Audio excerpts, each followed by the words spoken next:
Hey, everybody. Welcome to the morning market briefing. It's Tuesday, January 6th, 2026.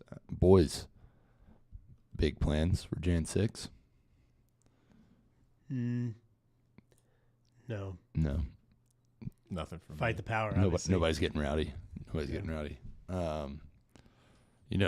5-year anniversary of the darkest day in American history, some would say. It is crazy that was 5 years ago. It seems longer than that and shorter than that at the same time. I mean, more American service people died on January 6th than taking Maduro. That's a great point. Nobody's talking about that. No one's talking about that. What, Ashley Babbitt, R.I.P. to our queen, trying to break through a window, gunned down in the prime of her life. Sad. Babbitt down. I mean, I don't, not to besmirch the dead, but I bet she was a tough hang, if I had to guess. Yeah, probably not the person you want to get cornered by at the bar. No. But, patriot. Yep. Takes all kinds. It takes all kinds. Lots to talk about today. Most notably, Alpamayo. Yeah, I thought this was a Ben Nye typo initially, but it's Alpa. It's a family of open AI models. So Nvidia provided its keynote yesterday. Jensen Huang was out there, and basically they've essentially endorsed what Tesla is doing with its self-driving autonomy. So instead of having, the Waymo cars with all the LiDAR on top going round and round, it looks like you're a ship out on the ocean. What Alpamayo does is it is really trying to reason through like a human would think in traffic. And he actually provided a video of a vehicle using Nvidia software and hardware to navigate San Francisco at night, like downtown San Francisco. And it's pretty impressive what it can do. And you add on top of that all of its models that it has in terms of its digital twins. So you can simulate a lot of driving without actually having to drive and potentially get in accidents. And all of a sudden, Nvidia, what they've been doing for the last 8 years is now starting to come to the forefront. And this is really the genesis of the what he calls physical AI, which is bringing artificial intelligence into the real world that we interact with on a daily basis. It's pretty impressive what they're doing. I'm curious how this impacts things like Tesla, Uber, Lyft, if they're going to use what NVIDIA has, if they're going to build off of it. I think it's going to be some combination of all of it. But what it does is it more firmly entrenches NVIDIA as the chip vendor of choice. And when we heard a presentation at Invest for Kids back in 2016, 10 years ago now, autonomous vehicles was the thing. It was the thesis behind NVIDIA, and now it's coming to fruition. Good. I was just going to say, the tough part is that how much reasoning-based driving do you think you're doing?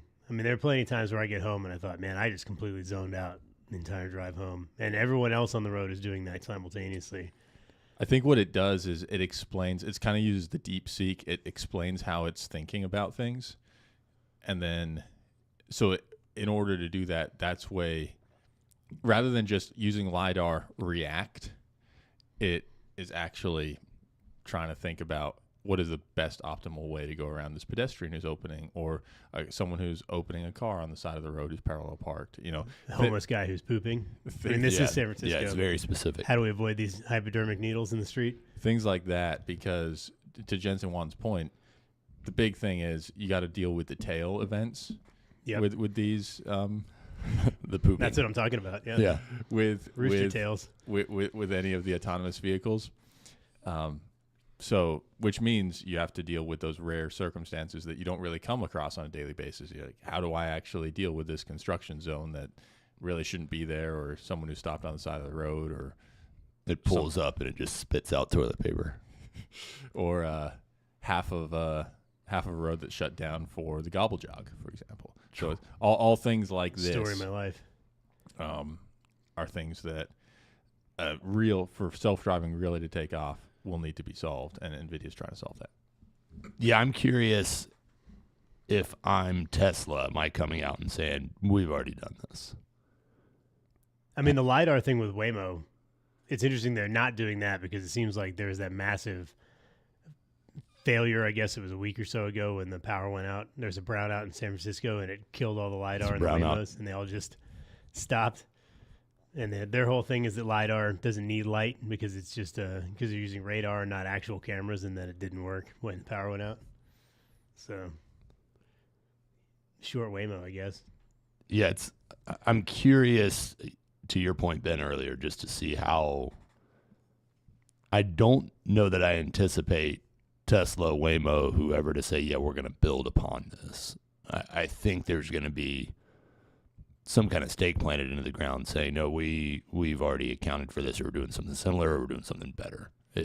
I agree. I think it'll be more, does Uber and Lyft go after it? Yeah. And say, hey, this is going to enable us to compete with Tesla robotaxis or Waymo taxis. And I think from that perspective, I think it could. Honestly, if I'm an Uber driver right now, I'm looking for another job. Maybe not immediately, but it's going to be. I got bad news for you. It's a tough time. Tough time out there. You're going to have to get some paperwork. Yeah. Any other big takeaways did you feel from NVIDIA? I mean, obviously, the whole CES event goes through the week, but NVIDIA certainly top of mind. Yeah, there was no commentary on end demand. I think that based on everything that I'm hearing, end demand is very strong with China coming really back into the market in a big way. They're digging up H200 chips to sell to China in a massive scale. They're digging up even older generations of chips than that. So I think that is all good news for NVIDIA. And then they also announced the Rubin chip, which is the next generation on top of the Blackwell chip, which was only just came into production in the fall of last year. So the Rubin chip was announced earlier than expected. Usually these announcements happen at NVIDIA's annual GTC conference that happens in March. And basically they say has 5 innovations, includes the latest networking technology, more memory, as well as an NVIDIA Vera CPU.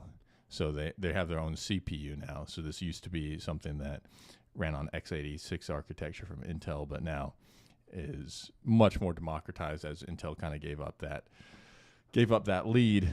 And essentially what it allows you to do, the big takeaway is that you can do 10x the token generation for the same cost. So I think that this is another feather in the cap for the people who say, hey, power is going to kind of solve itself. Yep.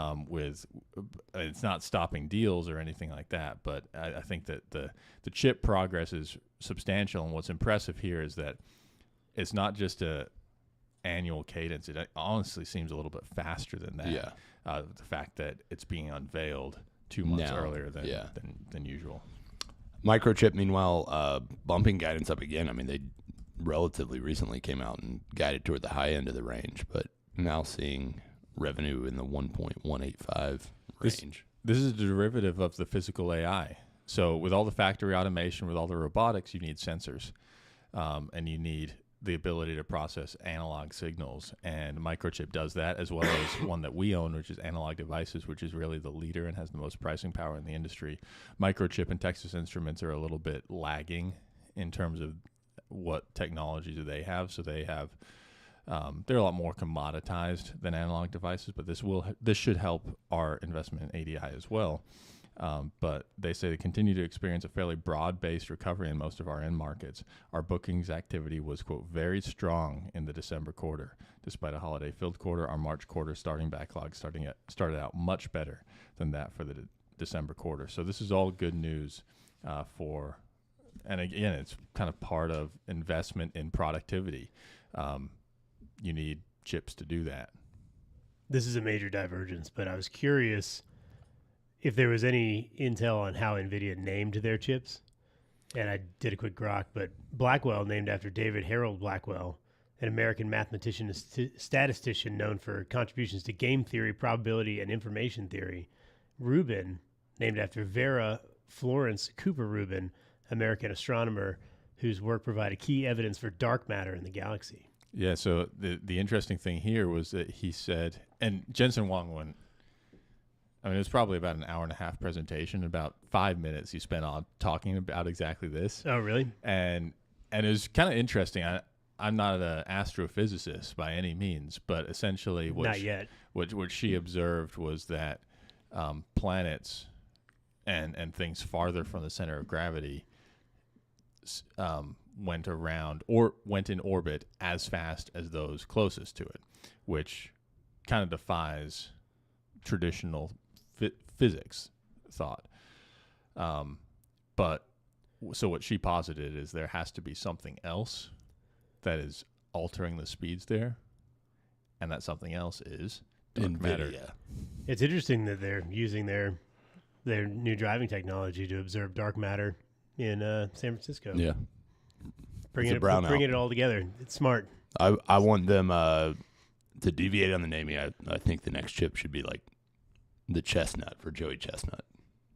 Just like ditch the science theme. This is our new chip. His name is Gary. Vistra Energy buying Cogentrix, picking up some gas power generating assets.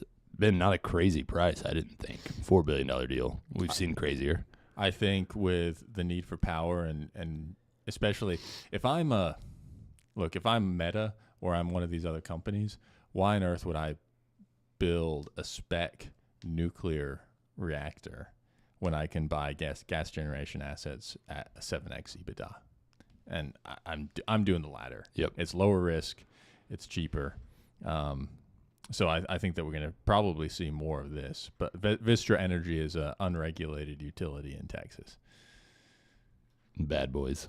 And Centrus getting a $2.7 billion award to get 2 nuclear fuel things back rolling. Yeah. So we'll see. They want to enrich uranium domestically because right now we rely on Russian. Not enriched ideal, uranium. I'd say. So, yeah, I think it's probably a smart strategic investment by the Department of Energy. ISM manufacturing came in basically in line, it seemed like, Ben. But we did see, a little bit of relief on pricing, I guess. Yeah, a little bit of relief. Not noteworthy, I wouldn't argue. But No, and I was hoping for a little bit more of a pickup on new orders after the government shutdown ended, frankly. And we just didn't see that.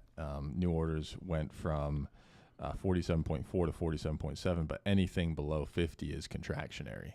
So it's really not a great number. I'd like to see more of that, some more improvement here in 2026. But the commentary from a lot of the respondents was just kind of downbeat. They were saying mixed results, has not been a great year. Consumer spending is down. Trough conditions continue. And then they list out a number of issues. They say interest rates, tariffs, low oil commodity pricing, and limited housing starts. So it's just kind of a grab bag of excuses. All the things we complain about. Yep. Yeah, it's interesting seeing this, that quote specifically from the machinery space. Tough conditions continue. They reference interest rates, tariffs, all that, but how we were largely impacted by customer issues, that's the business, folks. Strong customer, good for business. Customer issues, not ideal. Student loan wage garnishment is coming, folks. Let's go. So folks that are in default by more than 270 days and have not made a payment, that whole payment's coming due for defaulted borrowers. Yeah, if it's gonna hurt. If you haven't contacted them and you haven't made a payment, and you're 300, and they'll give you kind of a 90-day grace period after you're in default after those 270 days. But at that point, there's only one free year of this, folks. Yep. At that point, they can take up to 15%. It's just like an unpaid tax bill. They can take up to 15% of your wages straight off the top. They can just go into your bank account, take it, and they can basically take your entire tax refund. So even if your monthly payment is, say you have $10,000 in debt, even if your monthly payment is $100 and you're $1,200 behind, as soon as you hit those 270 days, you're in default, and they can basically call the entire loan. So you get a tax refund of $3,000. They're taking it all. Well, it's only going to impact about 3 million people. Yeah, joke's on them, though, because that women's study degree from the University of Washington is not going to be getting $1,200 a month to cover that monthly payment. So it's going to be a while. Tough time for the Huskies out there. I could have gone University of Oregon. Ethnomusicology degree. There's got to be a number of those out there. People spending hundreds of thousands of dollars spinning their wheels on the government dime. It's time to pay the piper. It's going to hurt. It's going to hurt. Tom, what have we seen in bond world? I mean, not a lot. Rates have been very stable recently. Sitting about a 4.17 on the 10 years, so I would say right along in line with what I would consider fair value right now. I think that there's a lot to be said about the long bond.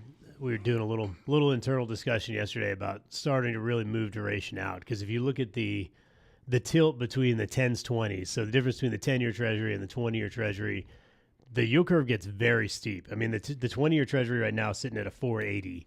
So you're looking at roughly, call it, 60 basis points difference between the 2s and 10s. I mean, if you get right there in that 15-year mark, I mean, on munis especially, you're starting to see some real value. I mean, you can get over 100% of Treasuries and tax-free. You can either play it by buying low coupons and getting a lot of duration in hopes that rates fall, or you pay high coupon and try and lock in on that yield for a long time. There's a lot of functionality there, and we're looking back. If you look back at the last big cut cycle after the dot-com bubble burst in 2001, we saw a pretty significant steepening like this, and all through 2002, rates were pretty stable. There wasn't a lot going on, but in 2003, we saw the 30-year bond drop 120 basis points, which if you basically do the reverse Silicon Valley, you're looking at massive double-digit gains on long bonds. And so I think that using that as a place to sort of think about bonds right now, we've got a lot of stability. We've got still very high yields. The highest yields are kind of in that 10 to 20-year range. You can get good tax equivalency there. And then you can just kind of say, hey, it doesn't really matter what rates are going to do, but they're probably not going to go up a lot because we're not seeing these massive inflation prints that are pushing yields way up. We're not seeing a lot of people continuing to cling to the false god of 4% inflation, 6% inflation from the University of Michigan that they worshipped so heavily about a year ago.